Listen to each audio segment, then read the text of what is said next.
Hi friends, Aadhaar കാർഡുമായി ബന്ധപ്പെട്ട് PSC പരീക്ഷകളിൽ ചോദിക്കാൻ സാധ്യതയുള്ള ചില ചോദ്യങ്ങളാണ് നമ്മൾ ഇന്നിവിടെ ചർച്ച ചെയ്യാൻ ഉദ്ദേശിക്കുന്നത്. എന്താണ് ആധാർ? ഇന്ത്യയിൽ കേന്ദ്ര സർക്കാർ എല്ലാ പൗരന്മാർക്കും നൽകുന്ന 12 അക്കങ്ങളോട് കൂടിയ വിവിധോദ്ദേശീയ ഏകീകൃത തിരിച്ചറിയൽ കാർഡാണ് ആധാർ കാർഡ്. UID എന്നും ഇത് അറിയപ്പെടുന്നു. UID എന്നാൽ യുണീക്ക് ഐഡന്റിറ്റി എന്നാണ്. ഈ പദ്ധതി നടപ്പിലാക്കാൻ ചുമതലയുള്ള ഏജൻസി UIDAI ആണ്, അതായത് unique identification authority of India. Aadhaar പദ്ധതി ഇന്ത്യയിൽ ഉദ്ഘാടനം ചെയ്തത് 2010 സെപ്റ്റംബർ 29 അന്നത്തെ ഇന്ത്യൻ പ്രധാനമന്ത്രിയായിരുന്ന മൻമോഹൻ സിംഗ് ആണ്.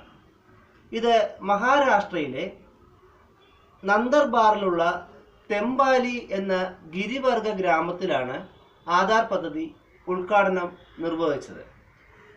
അതുകൊണ്ട് തന്നെ ഈ തെമ്പാലി എന്ന പട്ടികവർഗ ഗ്രാമമാണ് ഇന്ത്യയിലെ ആദ്യ ആധാർ ഗ്രാമമായി അറിയപ്പെടുന്നത്. ആദ്യമായി ആധാർ കാർഡ് ലഭിച്ചത് ഈ തെമ്പാലി എന്ന ഗിരിവർഗ കോളനിയിലെ രചന സോണേവാനെ എന്ന ഗിരിവർഗ വനിതയ്ക്കാണ്. കേരളത്തിൽ ഈ പദ്ധതി ഉദ്ഘാടനം ചെയ്തത് 2011 ഫെബ്രുവരി 24 അന്നത്തെ കേരള മുഖ്യമന്ത്രിയായിരുന്ന VS അച്യുതാനന്ദനാണ്. ആധാർ പദ്ധതിയുടെ കേരളത്തിൽ വിവരശേഖരണത്തിൻ്റെ ചുമതലയുള്ള സർക്കാർ ഏജൻസികളാണ് Akshaya, Keltron, IT at school.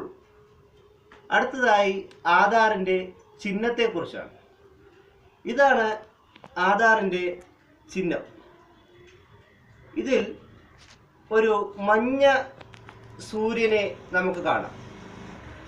മഞ്ഞ സൂര്യനും നടുവിൽ ഒരു വിരലടയാളവും കാണാം. ഇതാണ് ആധാറിൻ്റെ ചിഹ്നം. മഞ്ഞ സൂര്യനും നടുവിൽ വിരലടയാളവുമാണ് ആധാറിൻ്റെ ചിഹ്നം.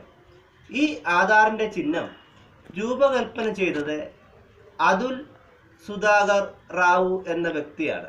ആധാറിൻ്റെ ചിഹ്നം രൂപകൽപ്പന ചെയ്തത് അതുൽ സുധാകർ റാവു ആണ്.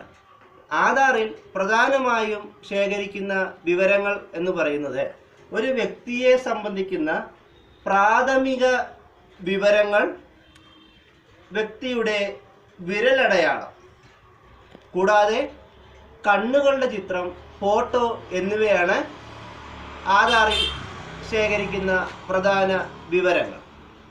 ആധാർ ബില്ല് ലോക്സഭ പാസാക്കിയത് 2016 മാർച്ച് 16 ആധാർ നിയമം രാജ്യത്ത് നിലവിൽ വന്നത് 2016 മാർച്ച് 26 കേരളത്തിലെ ആദ്യ സമ്പൂർണ്ണ ആധാർ രജിസ്ട്രേഷൻ പഞ്ചായത്ത് അമ്പലവയൽ ഗ്രാമപഞ്ചായത്ത് ആണ്. ആധാറുമായി ബന്ധപ്പെട്ട കാര്യങ്ങൾക്ക് സഹായിക്കുന്ന മൊബൈൽ ആപ്ലിക്കേഷനാണ് M-ആധാർ. M-ആധാർ എന്നാൽ മൊബൈൽ ആധാർ എന്നാണ് M-ആധാറിൻ്റെ പൂർണ്ണരൂപം.